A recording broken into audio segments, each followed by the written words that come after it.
Em um mundo onde a ciência e a tecnologia moldam nosso futuro, um homem se destacou como um dos maiores arquitetos da era atômica. Ele era um gênio, um visionário, mas também um homem atormentado pelas consequências de sua criação. We knew the world would not be the same. Few people laughed, few people cried, most people were silent. Seu nome era Julius Robert Oppenheimer, o pai da bomba atômica. Mas por trás dessa figura icônica, há uma pergunta que paira no ar. Qual foi o papel de Albert Einstein, o mais famoso físico do século XX, na criação desta arma devastadora? Esta é a história do Projeto Manhattan, uma corrida contra o tempo que mudou o curso da história. Tudo começa na Alemanha com seus esforços para desenvolver uma bomba atômica que começou antes mesmo da invasão da Polônia em 1 de setembro de 1939, que foi quando se deu início à Segunda Guerra Mundial.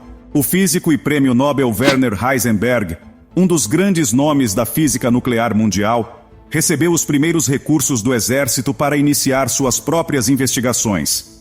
No entanto, devido à urgência da guerra, à falta de materiais básicos e ao compromisso do regime nazista com outras tecnologias, o programa nuclear alemão, conhecido como Uranverein, Clube de Urânio, em tradução livre, nunca se tornou uma prioridade ou atingiu o nível de progresso a que chegariam os aliados.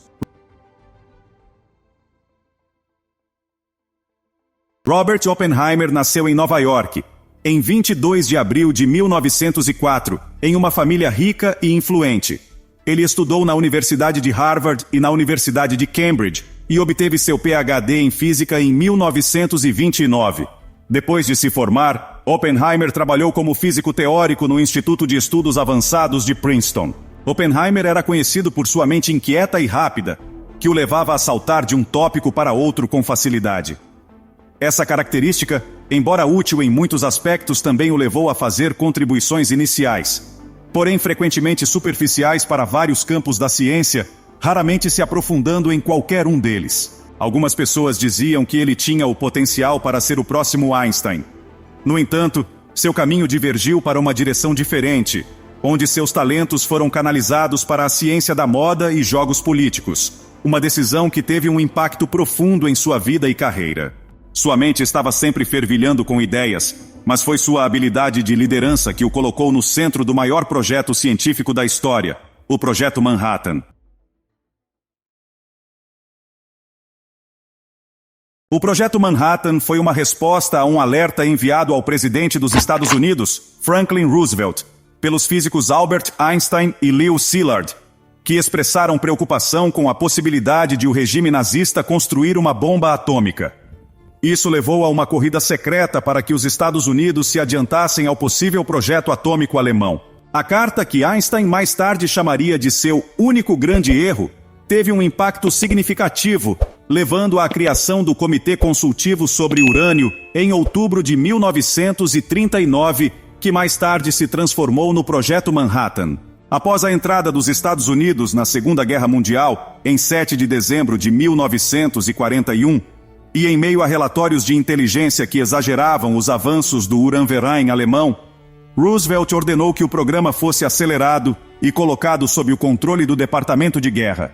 Como grande parte da pesquisa inicial havia sido feita na Columbia University, localizada em Manhattan, Nova York, e sob o cuidado do Corpo de Engenheiros do Exército sediado naquele distrito, assim o projeto ganhou o codinome Manhattan. Em 1942, Oppenheimer foi recrutado pelo governo dos Estados Unidos para liderar o Projeto Manhattan, um esforço secreto para desenvolver armas nucleares.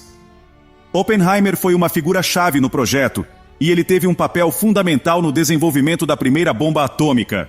Os trabalhos em Los Alamos visavam a produção da primeira bomba atômica, e puderam ser alcançados graças à construção do primeiro reator nuclear do mundo, o Chicago Pile 1, em dezembro de 1942, primeiro sucesso do Projeto Manhattan. Em meio ao caos da Segunda Guerra Mundial, com batalhas intensas ocorrendo tanto na Europa quanto no Pacífico, a equipe liderada por Oppenheimer estava em uma corrida contra o tempo. Seu objetivo era desenvolver 2 modelos de armas capazes de desencadear uma explosão nuclear devastadora. O desafio central era criar um mecanismo que pudesse produzir um grande número de fissões nucleares, a divisão de átomos de urânio ou plutônio, que desencadeassem uma reação em cadeia extremamente rápida, tudo isso contido em uma pequena massa de material. Cada fissão libera uma quantidade colossal de energia.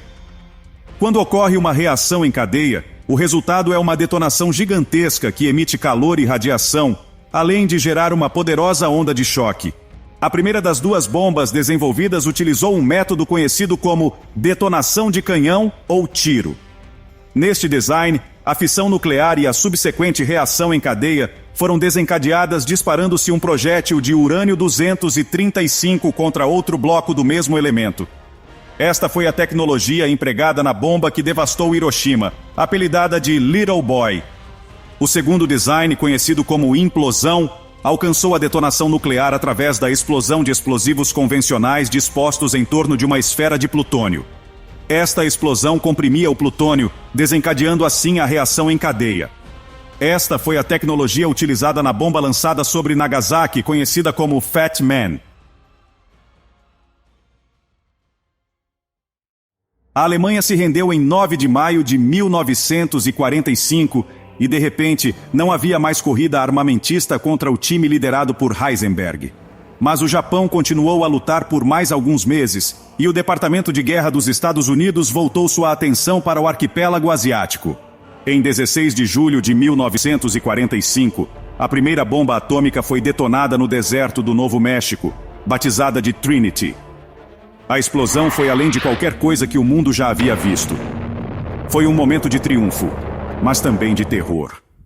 Oppenheimer, Groves e um grupo de soldados e cientistas observaram de um bunker aquele momento em que o Sol parecia nascer da Terra. Oppenheimer, vendo a destruição que sua criação poderia causar, fez a seguinte citação: Now I am become death, the destroyer of worlds. O entusiasmo dos militares dos Estados Unidos e a resistência japonesa cada vez mais rígida levaram à detonação de uma segunda bomba atômica menos de um mês depois, pela primeira vez em uma cidade. Em 6 de agosto de 1945, Hiroshima, localizada a cerca de 600 quilômetros ao sul de Tóquio, foi devastada por uma bomba tipo canhão lançada por um bombardeiro B-29. Cerca de 70 mil pessoas morreram instantaneamente na explosão de calor e radiação. E 3 dias depois, em 9 de agosto, outro dispositivo do tipo implosão foi lançado sobre Nagasaki, matando instantaneamente 40 mil pessoas. O Japão finalmente se rendeu em 2 de setembro, e uma nova era dominada por armas nucleares e pela ameaça de destruição em massa começou para o mundo. A história de Oppenheimer é um lembrete do poder da ciência e da responsabilidade que vem com ela. Ele nos mostra que, enquanto a ciência pode nos dar o poder de mudar o mundo, cabe a nós decidir como usaremos esse poder. A história de Oppenheimer e do Projeto Manhattan é uma história de poder, responsabilidade e as consequências de nossas ações. E você, o que acha? Oppenheimer era um herói ou um vilão? Ele fez a coisa certa ao desenvolver a bomba atômica, considerando as circunstâncias da época? Deixe sua opinião nos comentários. Não esquece de deixar seu like e se inscrever no canal. Até a próxima!